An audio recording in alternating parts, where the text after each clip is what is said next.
Welcome back to Sonny Talk Spurs, and today we're talking about the guy, maybe our new signing, James Maddison. So here we go again. Fabrizio Romano has tweeted and saying Tottenham, they're just not after a new centre-back as their priority.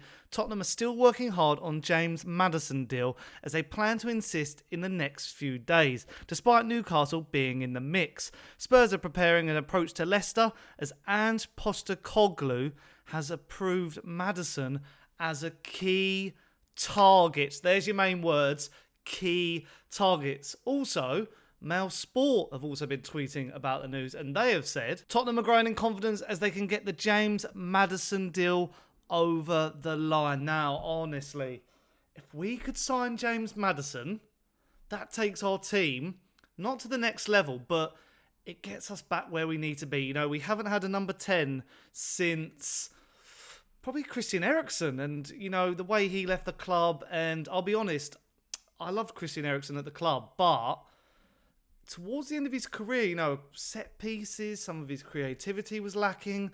He did have a massive dip, and we've never really replaced him. So, you know, I'm really all for this James Maddison deal. However, I'm worried with Spurs. I'm always worried about Spurs. You're probably going to realise this on the channel, but I feel like we're going to lowball. You know, there was this rumour the other week that we offered 50 million for both him and Harvey Barnes. Obviously, that was a lot of fake news, but Leicester are going to want a little bit of money. I know they've been relegated to the Championship, but they will want like a good price for their star player, you could say. And, you know, I feel like they're going to want to spark a bit of a bidding war between us and Newcastle.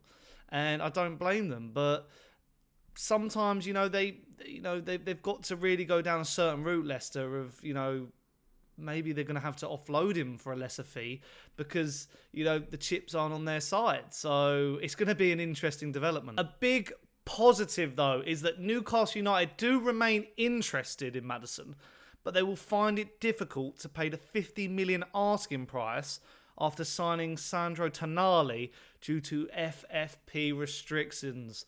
Now, we all don't like a bit of FFP. You know, we're getting a bit confused with who's going to get charged with FFP. Are people breaching FFP? Because, you know, it sort of hasn't really been enforced on many clubs. Obviously, we've got the Man City stuff going on, but that isn't clear whatsoever. So, potentially, Newcastle could miss out on a signing that I think would be really good for them in their midfield three. Tonali could be a risk, you know. I can't think of many players of his ilk who have come to the Premier League and hit the ground running, apart from that league. I mean, Salah, but he's a bit of an anomaly. I mean, Romero has come and been all right, but maybe we might end up getting the better deal. I did mention in a previous video that if we couldn't get Maddison, we should maybe get Eze, but we might have to pay a bit more for Eze.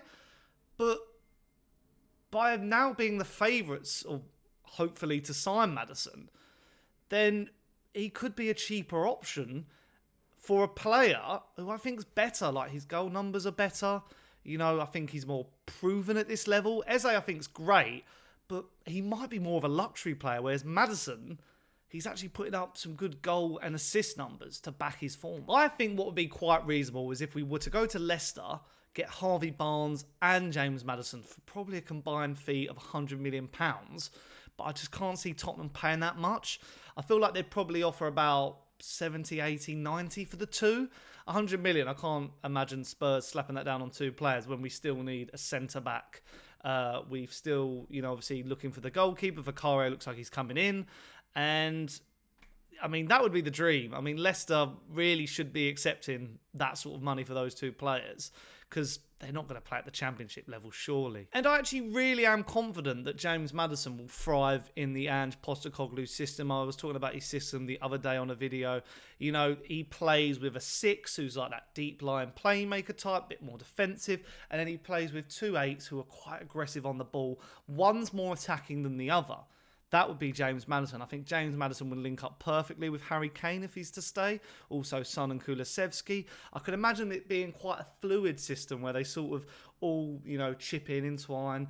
And as I said, you know, I mentioned Eriksen. We are lacking a creative midfielder. You know, last season, our major issue was not having a creative midfielder under Antonio Conte. You know, you look at, we had Skip, Højbjerg, Bentancur. Bentancur's probably the most creative, but there's a lot of pressure on him, and especially when he got injured, and then it was then on Højbjerg and Skip to create chances for our forward line. That's why Kane ends up like sort of coming and dropping into midfield. Maybe we'd see with the signing of Maddison, Kane playing further up. Because, I mean, I love Kane dropping in and, you know, he's a rare passes. But as I say, there's so much pressure on him to really do that. But yeah, I'm still a glass half empty because, you know, we've seen with Tottenham, we saw with the David Raya deal falling through because Tottenham aren't willing to pay that sort of money. So at the moment, I'm a bit apprehensive. I'm not saying we're going to definitely sign him. I'm not going to say we're going to miss out on him because I could see a world where Newcastle somehow balance the books, maybe make a couple of sales, and then they get James Maddison and Tonali. And I mean, look at that. That's a Champions League winning midfield, maybe. But let me know what you think in the comments down below. Do you think James Maddison is going to sign for Tottenham? Is he going to sign for Newcastle? Could he sign for someone else? I'm really surprised there's not many other teams in for him. Maybe a Manchester United, you know. They might fail on their Mason Mount bid. Why not go for James Maddison? But yeah, that's the video from me today. Hopefully you've enjoyed it. Please leave a like and subscribe to the channel. I've been your boy, Sonny. See you on the next one.